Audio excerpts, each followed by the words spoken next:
ठाण्यातील येऊर वनक्षेत्रात गटारीच्या पार्ट्यांना यंदा चाप बसवण्यात आलाय।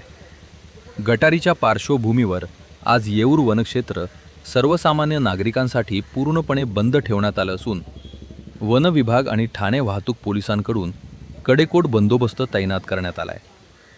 जंगलात प्रवेश करणाऱ्या प्रमुख मार्गांसह अंतर्गत रस्त्यांवरही पोलीस, वनाधिकारी कर्मचारी आणि सुरक्षा रक्षक तैनात करण्यात आले आहेत। त्यामुळे मद्यधुंद अवस्थेत जंगलात जाऊन धिंगाणा घालणं किंवा धबधब्यांवर पार्ट्या करणाऱ्यांना यंदा रोखण्यात आलंय। संजय गांधी राष्ट्रीय उद्यानाच्या बोरीवली विस्तारित क्षेत्रातील येऊर वनक्षेत्र जैवविविधतेनं समृद्ध आहे। येथील बंधारे, नाले आणि डोंगराळ भाग अतिसंवेदनशील असल्यानं मोठ्या गर्दीमुळे वन्यजीवांच्या अधिवासाला धोका निर्माण होण्याची शक्यता आहे। याच पार्श्वभूमीवर पाटीलपाडा, पाटोनपाडा, भेंडीपाडा, रोणाचा पाडा, जांभूळपाडा, वनीचा पाडा आणि नारळीपाडा परिसरात विशेष बंदोबस्त ठेवण्यात आला आहे।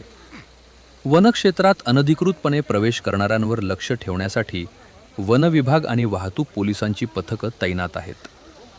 त्यामुळे यंदा येऊरमध्ये गटारीच्या पार्ट्यांना नो एंट्री देण्यात आली आहे। या ठिकाणी वाहतूक शाखेचे पोलीस उपायुक्त श्रीमान पंकज शिरसाट यांच्या मार्गदर्शन सूचनेप्रमाणे इथे वागळे वाहतूक उपविभागचे आम्ही अधिकारी आणि अंमलदार यांनी आम्ही या ठिकाणी नाकाबंदी लावली असून या ठिकाणी जे काही लोक पार्टी करण्यासाठी किंवा गटारी साजऱ्या करण्यासाठी वर येऊर इथे जात असतील किंवा येत असतील, या ठिकाणी आम्ही नाकाबंदी दरम्यान इथे चेकिंग ठेवलेलं आहे।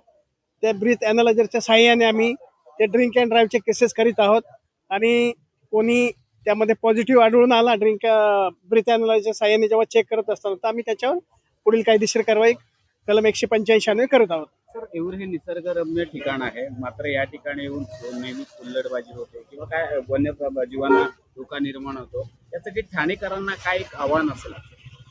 या ठिकाणी ठाणेकरांना आव्हान हेच असेल की आपण येऊर हे आपल्यासाठी एक शहरासाठी एक खूप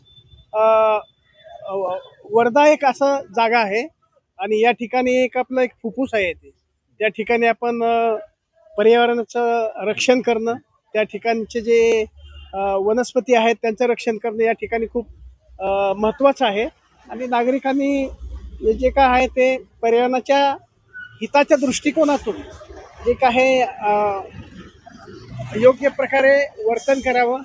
कुठल्याही प्रकारची म्हणजे बेकायदेशीर कृती त्या ठिकाणी वर जाऊन डोंगरावर जाऊन त्या ठिकाणी जसं की आता दारू पिणे किंवा काय मोठमोठ्यानं डीजे लावणे, त्या ठिकाणी जे काय वन्यजीव असेल त्यांना हानी पोचेल किंवा त्रास होईल अशा प्रकारचं कुठलेही त्या ठिकाणी वर्तणूक करू नये असं मला वाटतं।